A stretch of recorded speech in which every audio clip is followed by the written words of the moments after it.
So about a week ago, my cousin David came up, took the 7 Series that I had spent the previous week getting all mechanically sound. He took that away and dropped off this 36 thing.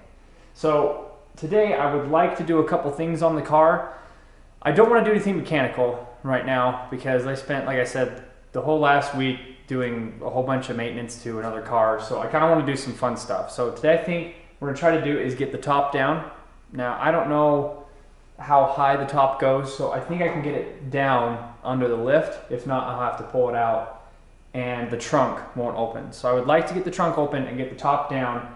And then I have been given the green light to take off every single piece on this car that can be unbolted to save weight. So all the interior, the top, and a bunch of the body panels. So I'm not sure how much I'll be doing that today, but I would like to get the top down, I'd like to get the trunk open, and I would like to snoop around the back because there are some things going on with the back end that are very weird. We'll look at that in just a second, but those are kind of my goals for today, so let's get started. So as you can guess, the suspension is bad on this car, but the front actually isn't terrible. What I'm worried about is the rear, and I really have no idea what's going on back there. And I'm hoping that it's something small like a broken end link, or maybe even the mounts to the anti-roll bar, something small like that. Because if it's something major, well, we could have some real issues back there.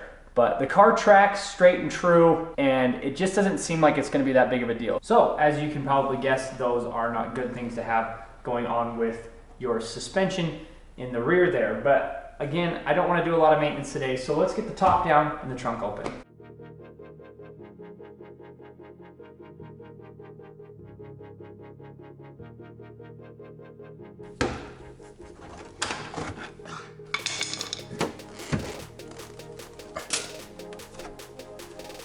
Well, that was incredibly fun. Here's my crowbar. I was trying to reach the latch from the inside, but the hole is like really small back in there. I don't know if you can see that, but the passage between the trunk and the cab has such a little hole in it. I couldn't even get my arm through it hardly and be able to see what was going on.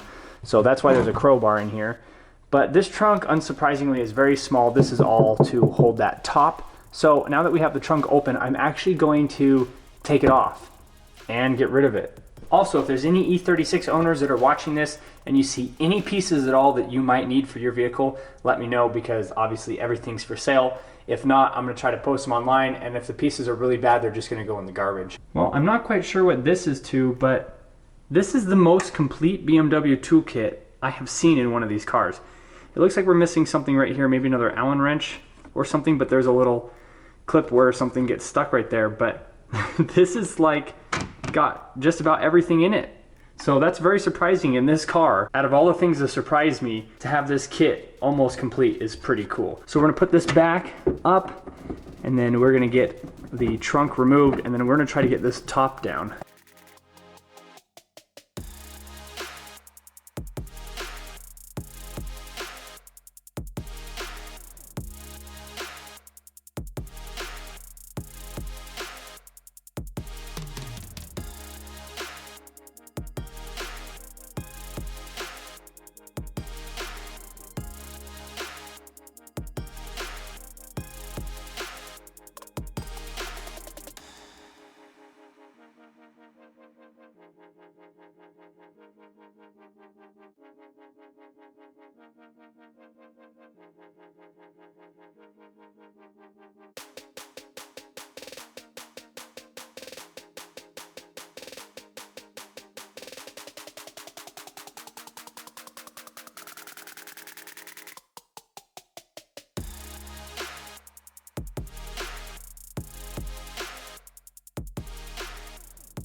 So right off the bat, I'm seeing a couple things back here that might be the cause of the roof not working. This is down, and I don't know anything about convertible tops, but that doesn't look right.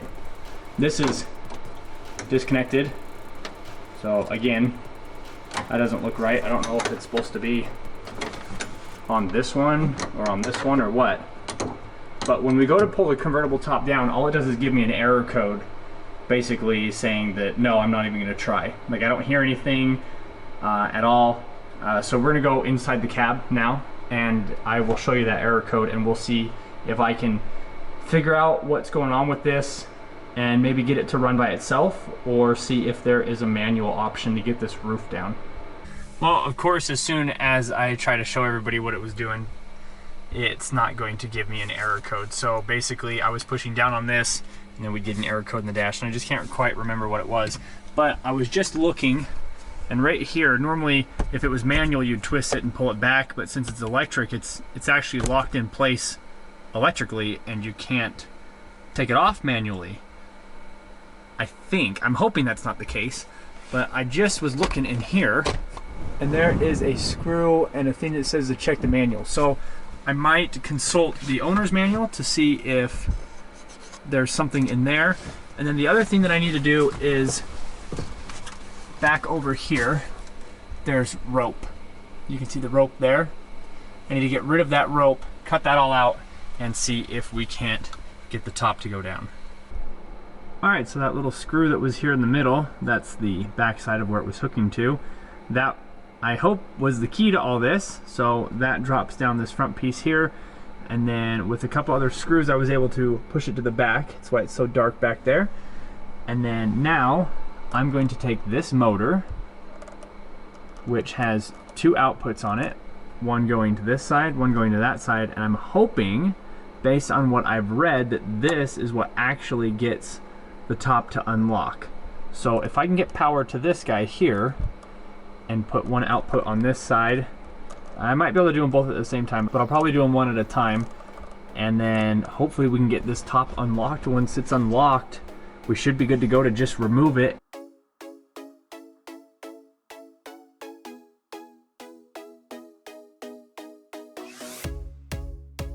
All right, everybody, look at that. So these weren't as difficult to twist as I thought they would be. I thought maybe I'd have to get this motor involved, but I was able to actually get them started with just a pair of pliers and then do them by hand. So the top is now free in the front. So let's make sure we can get this thing down or off without damaging this soft top here.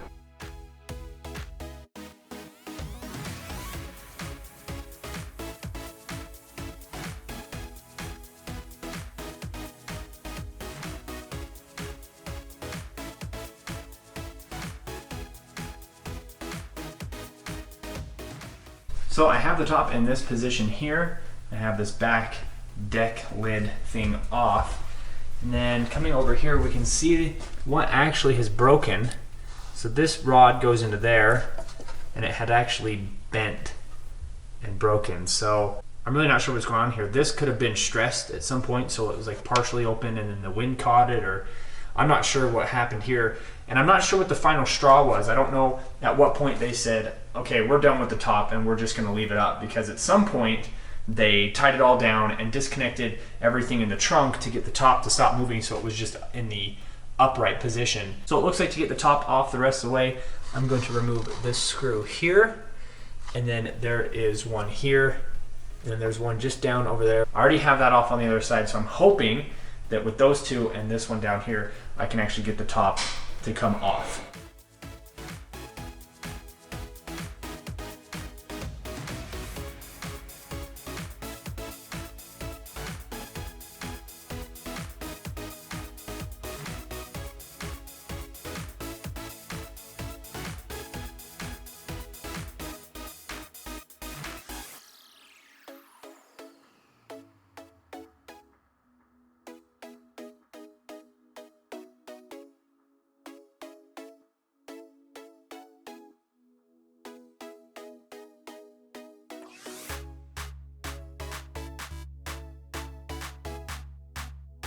I just realized that this piece right here was probably the one that's been thunking around back here and making a ton of noise, and has gotten David and I worried that it was the suspension. That clunk in the back is disturbing.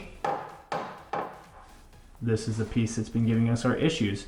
I don't know why it took me so long to realize this. It's been sitting back here and I've had the top off for quite a while, but this is definitely the piece that's been banging. And there's marks all along here where it's been hitting over the last however many miles this has been driven with this in the broken state that it's in now. Well, there you have it. The top is now completely off. Got the trunk Opened, found out there was a spare tire in there, got a lot of weight out of this car tonight. That top probably weighs like 200 pounds, and I haven't even hardly started on the interior. The only pieces that are off right now are the ones I had to disassemble to get off the convertible top and to get back out at the trunk. So there is a lot more to come on this car. Next video, I think I'm probably going to strip the interior out the rest of the way. This car is pretty gross. There's lots of mold in here because, like we were saying, the top has obviously been left down for a large amount of time. And while I was working on the car, I was hearing dripping on the floor. And as I stand on the floor back behind the driver's seat, I'm actually squeezing water out of the carpet through the bottom of the floor. So I'm hoping there's not a ton of rust. I'm assuming there is, but I'm hoping it's not something that will make it difficult for us to continue with the car. So we're going to get the rest of the carpet out, the rest of the interior out, and then I want to go and reweigh this. I know that there's going to be a lot of hacking and cutting back here, and I still have things like this to remove, which I might do tonight, just some of these various parts that were part of the convertible top, and get a lot of that out tonight. I hope everybody enjoyed. Hit that like button if you did. Subscribe if you're new. Check out Patreon link in the description below. There are a lot of E36 videos coming up, so stay tuned, and we'll see you in the next video.